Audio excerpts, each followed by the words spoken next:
Assalamualaikum warahmatullahi wabarakatuh. Perkenalkan, nama saya Saifi Imdad, NIM T2019-1188. Di sini saya akan menjelaskan mengenai pengertian strategi. Strategi berasal dari bahasa Yunani, yaitu strategos, yang artinya suatu usaha untuk mencapai satu kemenangan dalam suatu peperangan.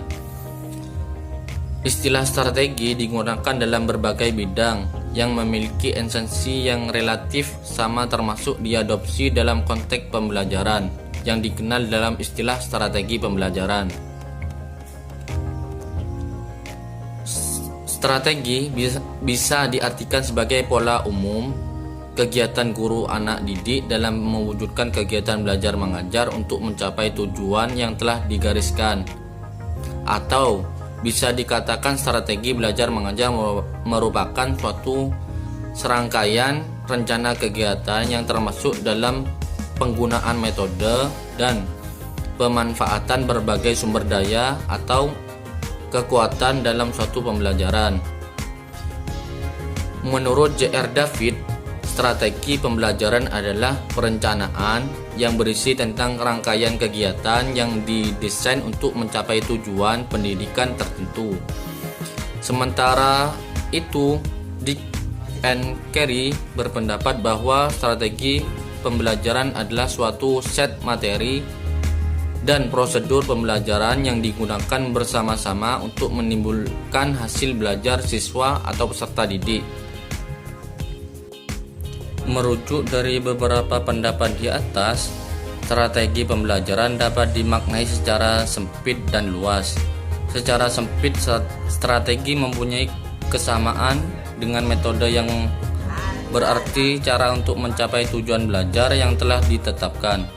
Secara luas, strategi dapat diartikan sebagai suatu cara penetapan keseluruhan aspek yang berkaitan dengan pencapaian tujuan pembelajaran, termasuk perencanaan, pelaksanaan, dan penilaian. Kesimpulan dari semua pengertian yang telah disebutkan adalah strategi pembelajaran merupakan suatu serangkaian perencanaan kegiatan yang termasuk di dalamnya penggunaan metode dan pemanfaatan berbagai sumber daya dan kekuatan dalam suatu pembelajaran. Strategi pembelajaran disusun mencapai suatu tujuan tertentu. Strategi pembelajaran di dalamnya mencakup pendekatan, model, metode, dan teknik pembelajaran secara spesifik. Selanjutnya, jenis strategi.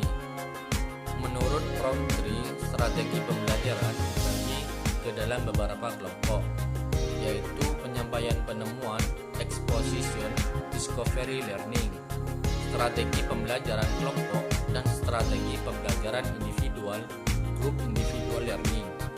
Berikut penjelasan mengenai strategi pembelajaran menurut Roundtree. 1. Strategi penyampaian exposition. Strategi pembelajaran expository adalah strategi pembelajaran yang menekankan kepada proses penyampaian materi secara verbal dari seorang guru kepada sekelompok peserta didik dengan maksud agar peserta didik dapat menguasai materi pembelajaran secara optimal.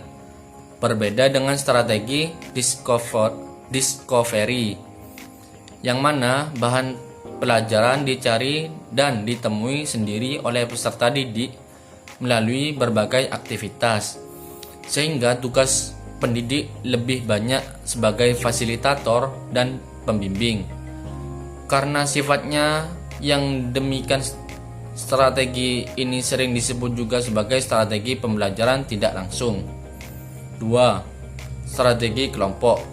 Belajar kelompok dilakukan secara beregu. Bentuk belajar kelompok ini bisa dalam pembelajaran kelompok besar atau klasikal, atau bisa juga dengan kelompok-kelompok kecil. Strategi ini tidak memperhatikan kecepatan belajar individual. Semua dianggap sama. Oleh karena itu, dalam belajar kelompok dapat terjadi peserta didik yang memiliki kemampuan tinggi akan terhambat oleh peserta didik yang kemampuannya biasa-biasa saja. Begitu pula sebaliknya, peserta didik yang memiliki kemampuan kurang akan merasa tergusur oleh peserta didik yang kemampuannya tinggi. Ketiga, strategi pembelajaran individual, group individual learning. Strategi pembelajaran individual dilakukan peserta didik secara mandiri. Kecepatan, kelambatan, dan keberhasilan siswa sangat ditentukan oleh kemampuan individual peserta didik yang bersangkutan, bahan pelajaran, serta bagaimana pembelajarannya didesain untuk belajar sendiri. Contoh dari strategi pembelajaran ini adalah belajar melalui modul atau melalui kaset audio. Strategi pembelajaran merupakan kegiatan yang dipilih oleh pengajar atau guru dalam proses pembelajaran yang dapat membantu dan memudahkan peserta didik ke arah tercapainya tujuan pengajaran tertentu. Saya Lucy Dwi Lestari, NIM T 2019-1198. Saya akan melanjutkan penjelasan dari teman saya, yaitu tentang pertimbangan menentukan strategi. Pertimbangan penentuan strategi pembelajaran pada dasarnya adalah proses penambahan informasi dan kemampuan baru. Beberapa pertimbangan yang harus diperhatikan yaitu 1. Pertimbangan yang berhubungan dengan tujuan yang ingin dicapai. 2. Pertimbangan yang berhubungan dengan bahan atau materi pembelajaran. 3. Pertimbangan dari sudut siswa. Dan terakhir yaitu pertimbangan-pertimbangan lainnya. Materi selanjutnya yaitu tentang menentukan strategi sesuai dengan tujuan pembelajaran. Pemilihan strategi pembelajaran PAI yang akan digunakan dalam proses pembelajaran harus berorientasi pada tujuan pembelajaran yang akan dicapai dan harus disesuaikan dengan sesuai dengan jenis materi, karakteristik peserta didik, serta situasi dan kondisi di mana proses pembelajaran tersebut akan berlangsung. Guru sebagai salah satu sumber belajar wajib menyediakan lingkungan belajar yang kreatif dalam proses pembelajaran. Selain itu, guru juga mengetahui terlebih dahulu kelebihan dan kekurangan dari setiap strategi yang akan digunakan. Kriteria dalam pemilihan strategi yang harus diperhatikan yaitu 1. Kesesuaian antara strategi pembelajaran dengan tujuan atau kompetensi. Yang kedua, kesesuaian antara strategi pembelajaran dengan jenis pengetahuan yang akan disampaikan. 3. Kesesuaian antara strategi pembelajaran dengan sasaran.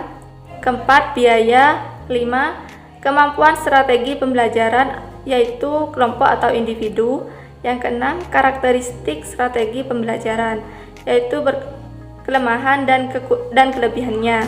Yang terakhir yaitu waktu. Itulah penjelasan tentang strategi pembelajaran PAI. Semoga dapat dipahami dan bermanfaat. Wassalamualaikum warahmatullahi wabarakatuh.